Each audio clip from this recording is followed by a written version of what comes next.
Hello and welcome to Security Scan. I am Uday Bhaskar.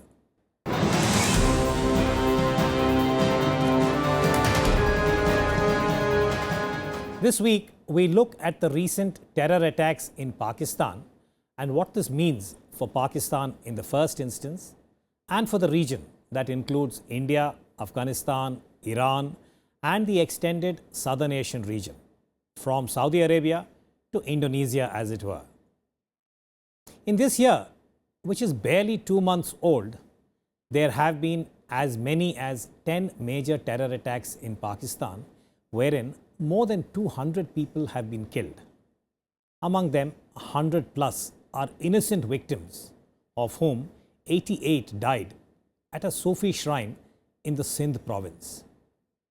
This deadly suicide bomber attack by a female terrorist targeted the much venerated Sufi shrine of Lal Kalandar at dusk on February 16th, at a time when the evening dhamal, a devotional dance, is performed. Responsibility for all these attacks have been claimed by the Jamaat-ul-Ahrar, a local Pakistani group that is seen as an affiliate of the Islamic State, and the anti-Shia, anti-Sufi focus, which is part of the shared ideology. In a swift reprisal, the Pakistani government launched a crackdown and claims to have killed more than 100 militants cum terrorists in different parts of the country.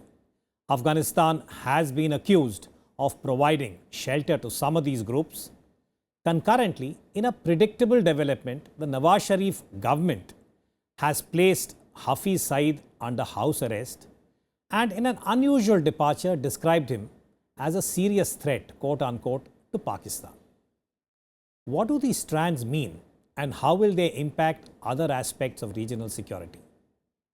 To discuss these matters, we have an eminent panel. Allow me to introduce Mr. Tilak, Devasher, former Special Secretary in the CABSEC who has dealt with Pakistan for years, Major General Afsir Karim, editor of Akrosh and a Pakistan watcher for many years, and Professor Najaf Haider of the JNU History Department, who is also a scholar of repute in these matters. Let me turn to you first, Mr. Devasher. You are the author of a book that's been recently published, Pakistan, Quoting the Abyss. And when you look at the last few weeks and the spike in the number of terrorist incidents that have taken place, what do you attribute it to? Is this really the tipping point? Are they really hurtling towards the abyss, or is there another way of looking at this? Well, a couple of factors. First, I think, Pakistan had been very proud of the Zarb-e-Azm, which they had launched in June 2014 again now through Ziristan, and it was touted as a huge success and broken the back of the TTP and other terrorists. This is General Rahil Sharif. This is during Rahil Sharif's tenure. Now, obviously, there have been gaps, there have been serious gaps, and we find that as a result of these attacks, terrorists have regrouped or are certainly there and have the capability of striking in every province in Pakistan. That's one. Second, during this period, the terrorists have managed to regroup in Afghanistan, but they also continue to have their facilitators in Pakistan. And third, I think, which is very ominous for Pakistan, is that these various strand and splinter groups of the TTP are sort of now getting together and sharing resources and planning. For example, in November, there was a big meeting of these various splinter groups in Afghanistan and Ghazni, wherein several of these TTP groups have decided to come together. For example, the TTP Sajna group has joined back with Fazlullah. The Jamaat-ul-Ahrar and the Lashkar-e-Jangvi al-Alami have had joint operations in Khurram Agency, for example. So this is dangerous for Pakistan because these groups are now sort of coming together in them. And finally, I think is the political apathy of the government, which has not cracked down and not taken the National Action Plan to its logical conclusion.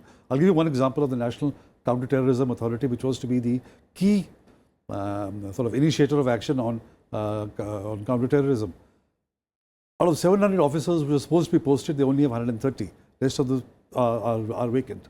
The Joint Intelligence Directorate, which was to coordinate amongst various security agencies, has not been set up. They just have one brigadier and nobody else. The Board of Directors, which is the apex body of NACTA and which is headed by the Prime Minister, is supposed to meet quarterly, has not met even once in 2 years. So a certain degree of indifference about the... Yes. But maybe that's where I could request you, General Karim, this time around, the reprisal by the state has been very swift. On Thursday, we had the attack in Sindh. And by Friday evening, there were reports suggesting that the Pakistani military and the intelligence agencies had neutralized more than 100 militants.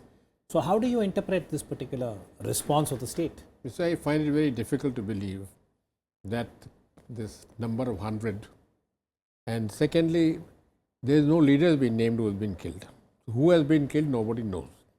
Perhaps it serves their purpose to say we have killed so many, but I don't think it makes any dent in the terrorist organizations. And what I want to add here, that you are not doing anything as Pakistani about thousands of madrasas which are churning out this hatred every day, and they are the people who train these terrorists, and they are very much spread now today in Sindh. I believe there is a very big madrasa just across this dargah, and they have been watching it for a long time, perhaps targeting it. So all this is attacking in random or knee-jerk reactions have no meaning and have no effect on the terrorist organizations and their ambitions and capability to kill at will. And if I could just push you a little further on this, General Bajwa, the new army chief, he has actually asserted and assured his people that every drop of blood that has been shed will be avenged. Do you think that he would have the ability to carry the military with him in this particular crackdown? According to my information, a very large number of military officers who matter are not with him in this, and also they are sympathetic towards the Wahhabi movement. The cause, as it were. Yes, so therefore, how far he can go and what he means by that, I'm not quite I'm going to clear. come back to this fissure within the security forces, but Professor Haider, if I could bring you in at this point, this steady anti-Shia and now the anti-Sufi focus in Pakistan, it's not of recent origin. I would make the case that perhaps going back to the excommunication of the Ahmadiyyas, which is the 1950s, the mid-50s, there has been this steady movement towards trying to exclude the other being non-Sunni. So as a historian, how would you interpret both the current spike in violence and what is the path ahead? There have been two broad orientations in Islam since its inception.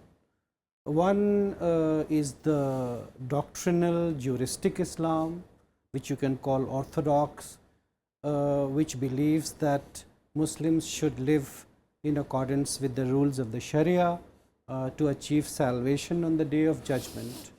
The other is the Sufi Islam, where rituals and salvation on the Day of Judgment are subordinated to the idea of love and communion with God.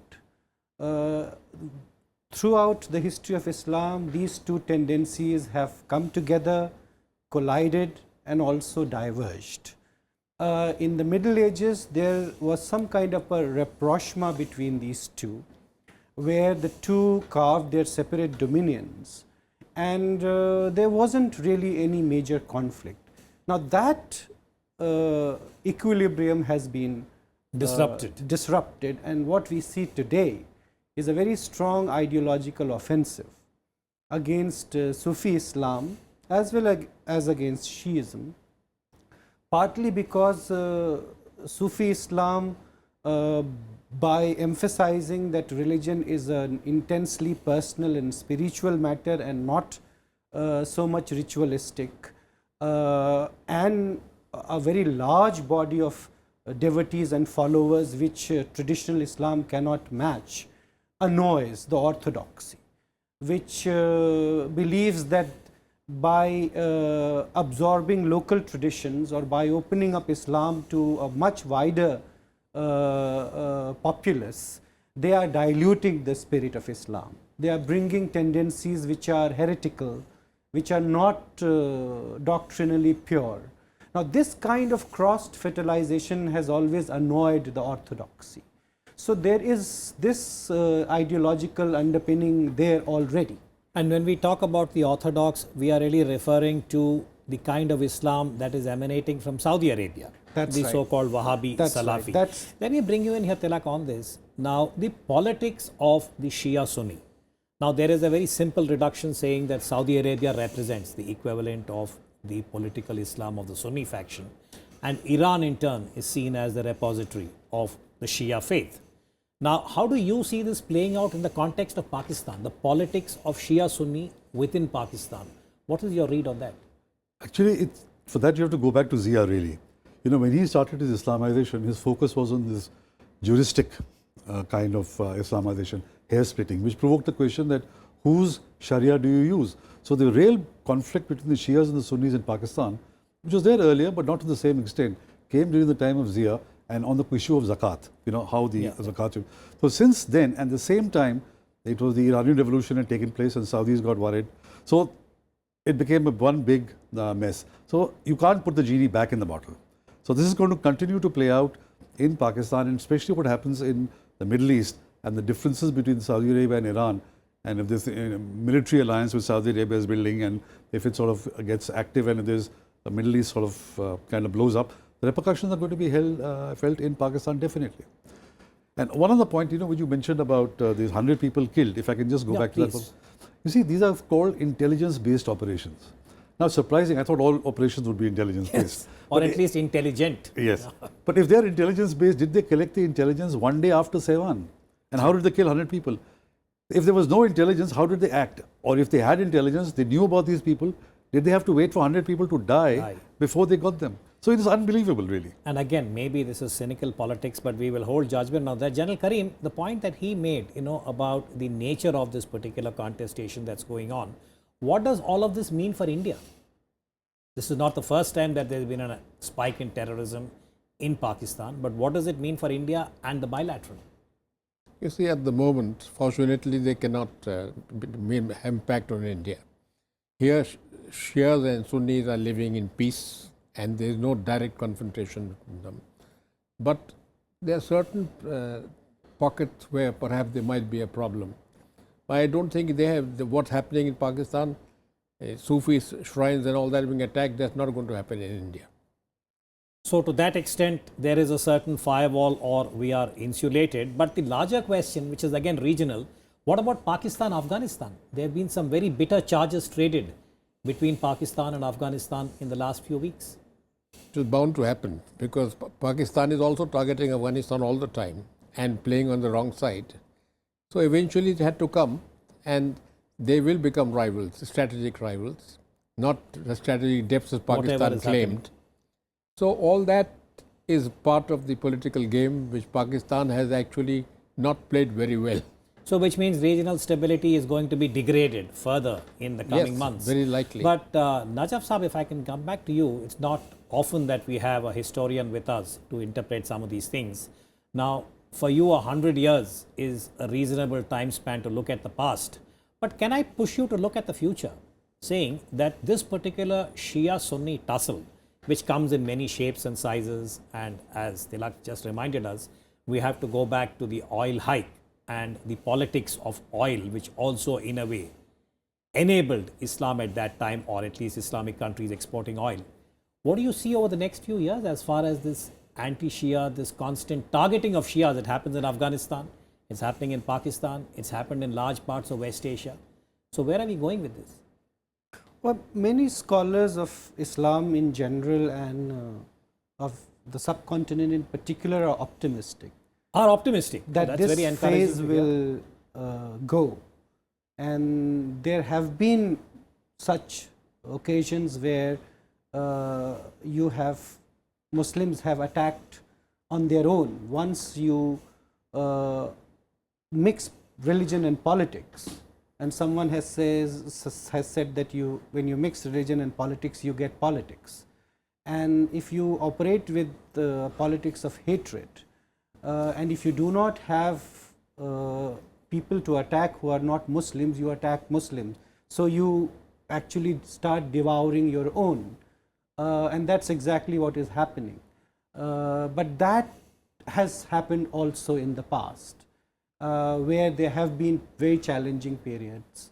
So the optimism is based on the understanding that there is nothing so inherently antagonistic between either Sufi Islam or Sunni Islam or Sunni Islam and Shiism that will not allow them to come together and live with their differences as they do in India, for instance. Because if you remember the Iranian Revolution, there was a very upbeat mood in which Shia Sunni reconciliation and amity was considered to be the cornerstone of a new political dispensation. So I don't think that this is something which is going to last for long, but again, if not forever. As a historian, you, I imagine, are thinking in terms of the long cycle of time, in decades or centuries. But Tilak, if I could request you to share your thoughts on this, which is that currently, you've been in Pakistan, you observed Pakistan. Is this optimism something that we can carry for the near term? You know, I would have to differ with the professor, because what's happened in Pakistan, it is no longer today the Shia Sunni differences. Within the Sunni sect itself, you have localities which will have 3 or 4 different madrasas. There is the Barelvi madrasa, there is the Deobandi madrasa, there is the Ahle Hazid, and of course Jamaat-e-Islami has their own. So, and students are taught arguments against all the other sects of the Sunni sects as well as the Shias. So, you know, with this kind of thing seeping into what the point you made about madrasas, it's carrying on for decades after decades. This is the kind of indoctrination which has gone on. So, you know, people coming out from the madrasas, first of all, find getting jobs difficult. And then they are indoctrinated with this very narrow tunnel vision of only their sect. I think it's going to get worse, at least in Pakistan. Before it gets better. If it gets better at all. Because, you know, you will require a huge effort, about 20 years or 30 years of a different kind of narrative being taught, de-radicalization of the people who have already graduated from madrasas, and fresh curriculum to be taught in these madrasas, not only in madrasas, even in government schools. Which will be a very challenging task. And I don't see any vision of any leader in Pakistan today who's even talking about these things. General Karim, you are editor of Akrosh and you've been steering this journal for many years. So when we talk about narratives in the context of interpreting Islam, or for that matter, de-radicalization, what do you see as some of the policy options, you know, for the countries in question? For instance, a lot of people say that Pakistan should review its textbooks, going back to really the primary classes. Are you aware of any attempt at a reasonably successful de-radicalization program anywhere in the Islamic world? I don't think they think anything is called De-radicalization. They believe they are on the right path. They believe they should eliminate all others who Do not are not following them. And this is a very strange thing, because initially it was a political war between Iran or Iraq or so on and so forth. But now it has become a deadly game of killing people, of ordinary people, which is a new phenomena, even in Islamic world anywhere. So I don't see that anybody is interested in thinking of re-radicalization or any such thing.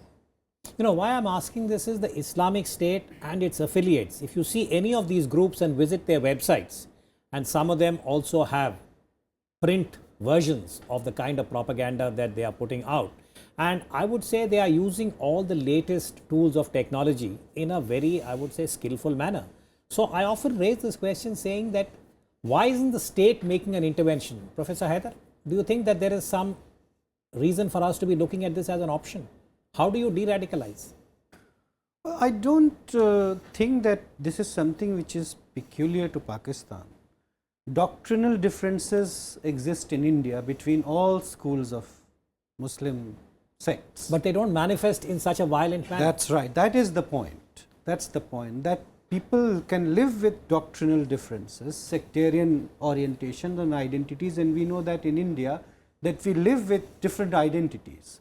But these identities do not collide in a manner in which violence becomes the only resort. I would also agree that there is a much greater magnitude of, I should say, hate mongering or vilification of the other in the case of Pakistan than we see in India, although in India too that is happening. In the past few years we have seen that that's happening. So I don't quite see that there are inherent intellectual or ideological tendencies which will diminish because of educational that is of course very important. If you reform the curriculum, or if you introduce subjects which are modern or quasi-modern, of course that will make a difference. That's not happening in India also on a very large scale. You just look at the madrasa curriculum. So you are suggesting that it is the politics that surrounds this whole issue that is not allowing it. But Mr. Devasher, I can come back to you. In your book, you make a reference to the WEEP analysis, WEEP, yes. And one of the E stands for education. So again, do you think that there is any kind of a policy initiative that could even be suggested? Because many liberal, and I have heard many Pakistanis say that they should begin with schools, but it never happens. Not in the province, not by the center. So what is the way out?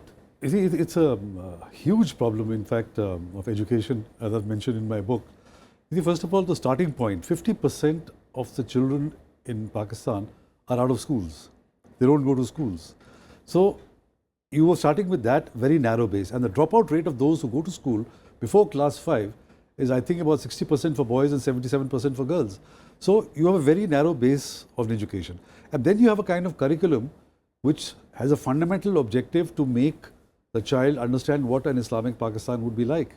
And they're the ones that preach hatred towards other religions. And this has been documented by various think tanks who have studied the textbooks in Pakistan. So, and then third, Pakistan has been investing less than 2% for the last 20, 30 years in education, whereas it should be 4%. Now, you have to put all these things together, and then somebody has to sit down and say, the government has to say, look, A, we need investment, we need to get more children into schools, and revise the curriculum. Only when you put these three things together, elements, will you be able to make a dent. And if you start today, you will find the effects coming out 30 years from, or 20 years down the road. That's the glimmer of hope. But, you know, Pakistan has a very complex and contradictory relationship with terrorism, and the radical Islamic ideology that supports such bloodshed and killing, even as the government claims that it is a victim. And the events of the last few weeks bear testimony to this. There is a close and synergistic relationship between the deep state in Pakistan and terror groups. The Pakistan military, that has an inflexible hostility towards India, has now used religion in a cynical and opportunistic manner to stoke a very corrosive form of sectarian religious cum ethnic nationalism. The bloody results were on display in the body parts of women and children collected from the shrine of Lal Qalandar in Sindh on February 16th. Pakistan has a new army chief in General Bajwa, and the question that is being asked is whether he will be able to save the country from the poison that was injected during the Zia-ul Haq years in the early 1980s. When the army school in Peshawar was attacked by the same murderous groups in December of 2014 and 132 innocent children lost their lives, it was believed that this was the tipping point for the state to sever links with terror groups and their malignant commitment to propagating hatred and engaging in the cold-blooded murder of innocents. Alas, this did not happen at that time. Is February 2017 likely to be any different for the ruling elite of Pakistan? Will the Rawalpindi-Murid-Ke linkage be severed permanently, or will this synergistic relationship between the Pakistan army and the preferred Islamic terrorist be as tenacious as the Sunni-Shia discord and bitter animosity? There are no easy answers or quick fix solutions, as our discussion has just indicated. For now, our condolences to the families of those who have lost their loved ones, and we will continue to monitor the crackdown on terror groups and related issues in Pakistan. On that note, allow me to thank my guests, Mr. Tilak Devasher, Major General Afsir Karim, and Professor Najaf Haider. And thank you for watching Security Scan. Goodbye.